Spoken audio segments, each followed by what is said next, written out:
പറയാൻ പോകുന്നത് പരസ്പര സുഹൃത്തുക്കളായ ഒരു ആനക്കുട്ടൻ്റെയും ഉറുമ്പിൻ്റെയും കഥയാണ്.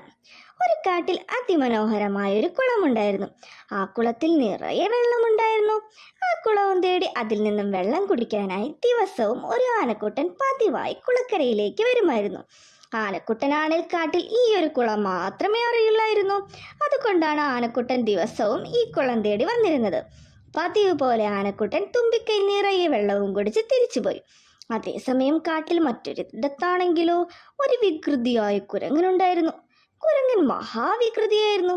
അവനാണെങ്കിൽ കാട്ടിലൂടെ അങ്ങനെ നടക്കുകയായിരുന്നു. ദാഹിച്ചിട്ട് വയ്യ, എവിടെയെങ്കിലും കുളമുണ്ടോ എന്ന് നോക്കാം എന്നും പറഞ്ഞ് കുരങ്ങൻ കാട്ടിലൂടെ നടന്നു. നടന്ന് ഒടുവിൽ കുരങ്ങൻ കുളക്കരയിലെത്തി.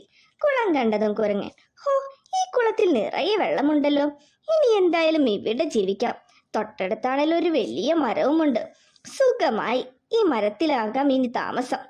ഇനി ഈ കുളത്തിലെ വെള്ളമെല്ലാം എനിക്ക് സ്വന്തമാണ് എന്നും പറഞ്ഞ് കുരങ്ങൻ മരത്തിലിരിക്കുമ്പോഴാണ് ആനക്കുട്ടന്റെ വരവ്. ആനക്കുട്ടനെ കണ്ടതും കുരങ്ങനാണിൽ ദേഷ്യം വന്നു. ഇത് എന്റെ കുളമല്ലേ, ഇവിടെ വന്ന് വെള്ളം കുടിക്കാൻ ഈ ആനക്കുട്ടന് എന്ത് ധൈര്യമുണ്ടായിട്ട് വേണം? ഇതിലെ വെള്ളം മുഴുവൻ ഈ ആന കുടിച്ച് തീർക്കാനാവോ? ഇനി ഞാൻ എങ്ങനെ വെള്ളം കുടിക്കും? ഇത് ശരിയാകില്ല, ഈ ആനക്കുട്ടനൊരു പണി കൊടുക്കണം എന്നും പറഞ്ഞു കുരങ്ങൻ അടുത്തുള്ള മരത്തിന്റെ മുകളിൽ കയറി ആനക്കുട്ടന്റെ വാലിലാണേൽ പിടിച്ചു വലിക്കാൻ തുടങ്ങി. ആനക്കുട്ടനാണേൽ വേദന എടുത്തിട്ട് നിലവിളിക്കാൻ തുടങ്ങി. മരത്തിന്റെ മുകളിൽ ഇരിക്കുന്നത് കൊണ്ട് പിടിക്കാനും പറ്റുന്നില്ലല്ലോ എന്നും പറഞ്ഞ ആനക്കുട്ടൻ അവിടെ നിന്നും വേഗം ഓടിപ്പോയി. ആ സമയം കുരങ്ങനാണേൽ ഇതെല്ലാം നോക്കി ആർത്തിച്ചിരിച്ചു കൊണ്ടേയിരുന്നു. ആ സമയമാണ് അങ്ങോട്ടേക്ക് കുറുക്കന്റെ വരവ്. ഇത് കണ്ടതും കുരങ്ങൻ, ഇവനെയും ഇവിടെ നിന്ന് ഓടിക്കണമല്ലോ. ശേഷം കുരങ്ങൻ കുറുക്കനോട് പറഞ്ഞു, കുറുക്ക, ഈ കുളത്തിലുണ്ടല്ലോ ഒരു മുതലയുണ്ട്. വെള്ളത്തിനടിയിൽ മുതല പതുങ്ങിയിരിക്കുകയാ. കുറുക്കന്റെ ജീവൻ വേണേൽ വേഗം രക്ഷപ്പെട്ടോ. ഇത് കേട്ടതും കുറുക്കൻ മുതല പിടിച്ച് കടിച്ചാലോ എന്നും പേടിച്ച് അവിടെ നിന്നും ഓടിപ്പോയി. ഇത് കണ്ടതും കുരങ്ങനാണെങ്കിലോ പൊട്ടിച്ചിരിക്കാൻ തുടങ്ങി. ഹാ, എല്ലാവരും പോകട്ടെ. അങ്ങനെ എല്ലാവരെയും പറ്റിക്കാൻ നല്ല രസമുണ്ട്. ആ സമയമാണ് വീണ്ടും കുളത്തിൽ നിന്നും വെള്ളം കുടിക്കാൻ ആനക്കുട്ടന്റെ അങ്ങോട്ടേക്ക് വരുന്നത്. ആനക്കുട്ടനാണേൽ ദാഹം കാരണം മറ്റു മാർഗമൊന്നും ഇല്ലാത്തത് കൊണ്ടാണ് വീണ്ടും അങ്ങോട്ടേക്ക് വന്നത്. ഇത് കണ്ടതും കുരങ്ങൻ, ഈ ആനക്കുട്ടന് കിട്ടിയതൊന്നും പോരെ, ശരിയാക്കി തരാം എന്നും പറഞ്ഞ് കുരങ്ങൻ വീണ്ടും ആനക്കുട്ടന്റെ വാലിൽ പിടിച്ച് വലിക്കാൻ തുടങ്ങി. ആനക്കുട്ടനാണേൽ നന്നായി വേദനിക്കാൻ തുടങ്ങി. ആ സമയം ആനക്കുട്ടൻ ചിന്തിച്ചു, ഇവനെ ഒരു പാഠം പഠിപ്പിച്ചിട്ട് തന്നെ കാര്യം. ആനക്കുട്ടനാണേൽ വെള്ളം കുടിക്കാൻ പറ്റാത്തത് കൊണ്ട് അവിടെ നിന്ന് സങ്കടത്തോടെ ഓടിപ്പോയി. എന്നാൽ കുരങ്ങനാണേൽ ഇത് കണ്ട് വീണ്ടും അവിടെ ഇരുന്ന് ചിരിക്കാൻ തുടങ്ങി. ഹാ, നല്ല രസമുണ്ട്, എല്ലാവരെയും ഇങ്ങനെ ഓടിക്കണം.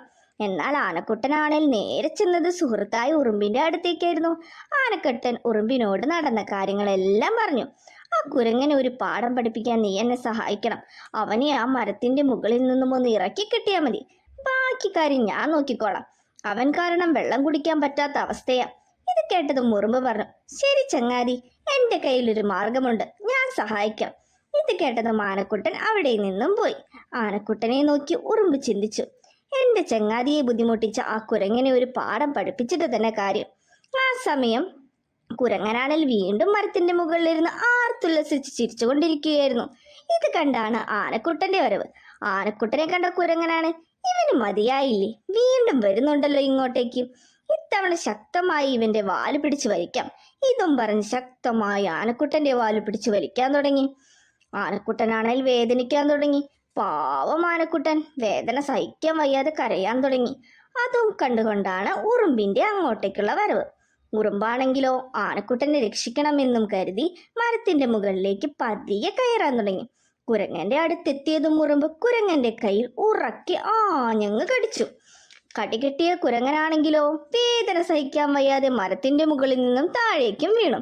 കുരങ്ങൻ താഴെ വീണതും ആനക്കുട്ടനുണ്ടോ നോക്കിയിരിക്കുന്നു. ഒരൊറ്റ ചവിട്ടിന് കുരങ്ങച്ചനെ അങ്ങ് ദൂരേക്കെടുത്ത് എറിഞ്ഞു. അങ്ങനെ കുരങ്ങച്ചന്റെ വികൃതി അതോടെ തീർന്നു. കുരങ്ങച്ചൻ പോയതും ഉറുമ്പും ആനക്കുട്ടനും സന്തോഷത്തോടെ കുളത്തിൽ നിന്നും നിറയെ വെള്ളം കുടിച്ചു. ആനക്കുട്ടൻ ഉറുമ്പിനോട് ഒരുപാട് നന്ദി പറഞ്ഞു. നീ ഇത്തിരി ഉള്ളുവെങ്കിലും നിന്റെ ബുദ്ധി കൊള്ളാം. നീ എന്നെ സഹായിച്ചില്ലായിരുന്നെങ്കിൽ എനിക്കിവിടെ വന്ന് ഇതുപോലെ വെള്ളം കുടിക്കാൻ സാധിക്കില്ലായിരുന്നു. ഒരുപാട് നന്ദി ഉറുമ്പിനോട് ആനക്കുട്ടൻ പറഞ്ഞു. അങ്ങനെ ഉറുമ്പും ആനയും കൂടെ സന്തോഷത്തോടെ ഒരുപാട് കാലം ജീവിച്ചു. ഈ കഥ കൂട്ടുകാർക്ക് എല്ലാവർക്കും ഇഷ്ടമായോ? ഈ കഥയിൽ നിന്നും കൂട്ടുകാർക്ക് എന്താണ് മനസ്സിലായത്? ചെറുതോ വലുതോ എന്ന വലുപ്പത്തിലല്ല കാര്യം. പരസ്പരം സഹായിക്കാൻ ഒരു സുഹൃത്തുണ്ടായാൽ മതി. ചെങ്ങാതി നന്നായാൽ കണ്ണാടി വേണ്ട എന്ന് പറയുന്നത് പോലെ. ഈ കഥ കൂട്ടുകാർക്ക് എല്ലാവർക്കും ഇഷ്ടമായെങ്കിൽ തീർച്ചയായും ലൈക്ക് ചെയ്യുക, ഷെയർ ചെയ്യുക, സബ്സ്ക്രൈബ് ചെയ്യുക.